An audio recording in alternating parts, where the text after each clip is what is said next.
Hello everyone, welcome to my channel. Please subscribe and hit the bell icon.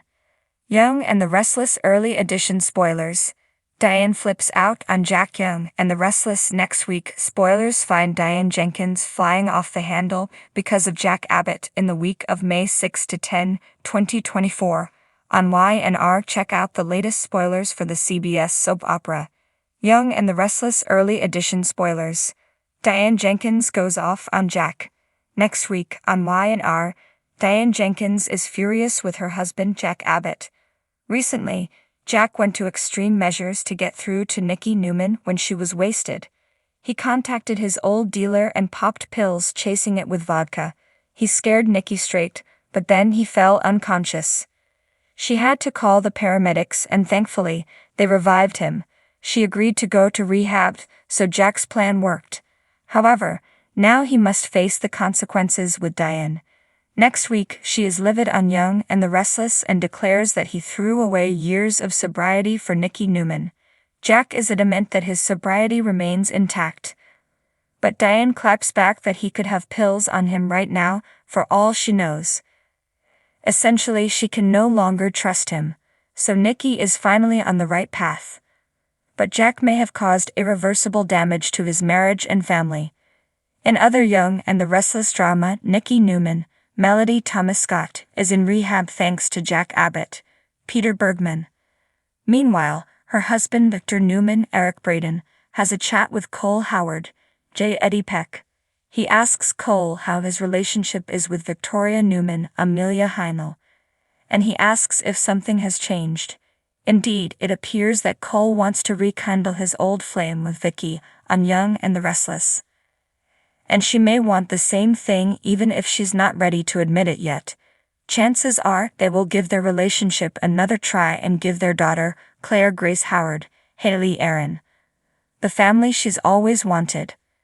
Meanwhile, Nate Hastings, Sean Dominic, meets with Audra Charles, Zuleika Silver, in the Jazz Lounge. He tries to get information out of her and says they're friends and friends tell each other the truth. Then she asks him if that's all it is. She still has a flirty vibe with him, but she seems to be fully committed to Tucker McCall, Trevor Street John. Elsewhere, Mamie Johnson, Veronica Red, calls a meeting at Chancellor Winters. Lily Winters, Crystal Khalil, asks her what the meeting is about. But Mamie says she wants to wait until everyone arrives and promises it'll be worth the wait. No doubt she is up to something big. Y&R is full of twists and turns. Keep watching daily to see if Jack Abbott can get back into Diane Jenkins' good graces on the CBS daytime drama. In the heart of Genoa City, where passions ignite and secrets simmer beneath polished surfaces, the drama of life unfolds with the intensity of a Shakespearean tragedy. In the labyrinth of power, love, and betrayal, one name echoes through the halls of the Restless, Newman.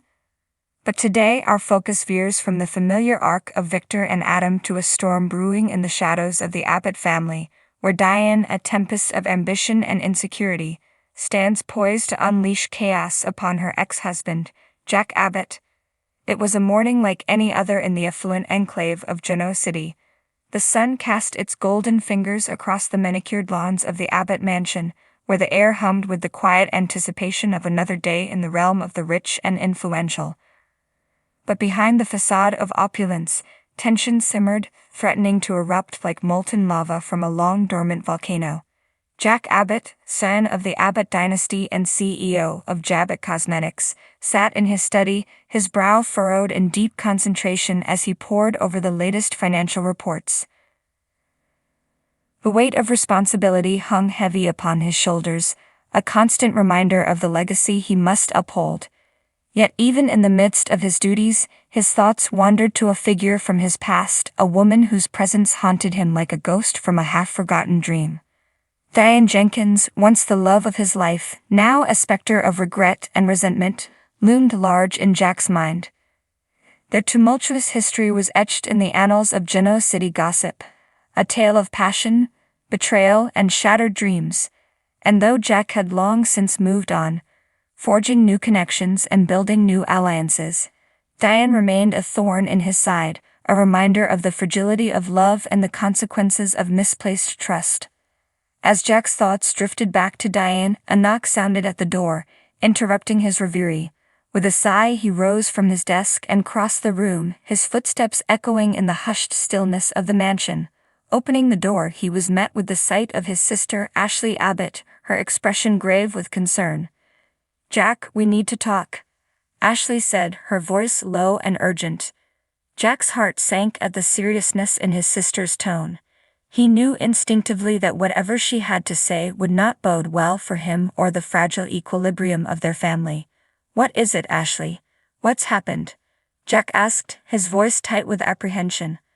"It's Diane," Ashley replied, her words heavy with significance. "She's back in town, and she's causing trouble." Jack's blood ran cold at the mention of Diane's name. He had hoped never to see her again, to banish her from his thoughts and his life once and for all. But now it seemed fate had other plans, plans that threatened to unravel everything he had worked so hard to build. "What does she want?" Jack asked, his jaw clenched with barely contained anger. "She wants revenge, Jack," Ashley said, her voice trembling with emotion. "She blames you for everything that's gone wrong in her life, and she's determined to make you pay." Jack felt a surge of fury coursing through his veins at the injustice of Diane's accusations. He had loved her once with a passion that had consumed him body and soul, but their love had been poisoned by lies and deceit, leaving nothing but bitterness and regret in its wake. "I won't let her destroy us, Ashley," Jack said, his voice steeling with resolve.